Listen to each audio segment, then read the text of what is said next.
I'm Nick Alcock, the owner of Alcock and Associates. One of the things I've noticed over the years is that my clients tend to ask the same questions about criminal defense and DUI.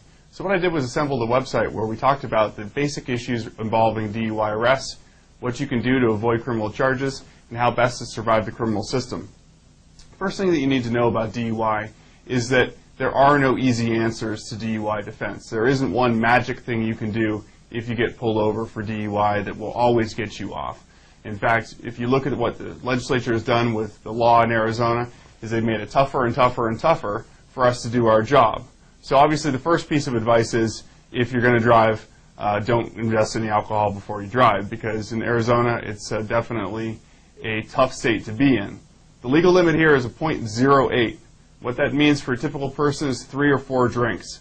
That can get you over that legal limit very, very quickly. Now, a lot of people get confused about that, though, because the legal limit actually can be under 0.08. And if you're impaired to the slightest degree by alcohol, you can be convicted of DUI in Arizona. So even though there is a legal limit, that's one charge, that's one element of DUI. The other element is whether or not you were impaired by alcohol, drugs, or toxic vapors. So when it comes to DUI defense, the best bet is not to, obviously, drink. If you do get pulled over, the first thing you should say is, if you have been drinking, is that you want to speak with your attorney. And by doing that, it prevents the officer from getting into all of the field sobriety tests, the touch your nose, the count your fingers, and all that type of field sobriety testing that they do on the roadside. So if you say, I'd like to speak with my attorney, what they can do is they can have to either arrest you or let you go. Most of the time, if the officer smells alcohol, feels like you've been drinking, senses that you are possibly impaired, they will arrest you. They'll take you down to either a van or an office somewhere, and they'll say, okay, now you have to submit to a blood or breath test.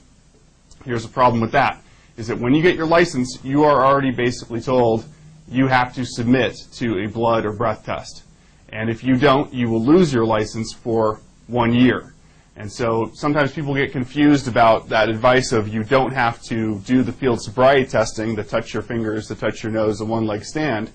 You don't have to do that, but technically you do have to submit to a breath test or a blood test, because if you say, I don't want to do this, they'll say, all right, fine, suspend your license for a period of 1 year, and then they can get a warrant to pull your blood. So we'll get into the elements of whether or not you should submit to a blood or breath test in the next section.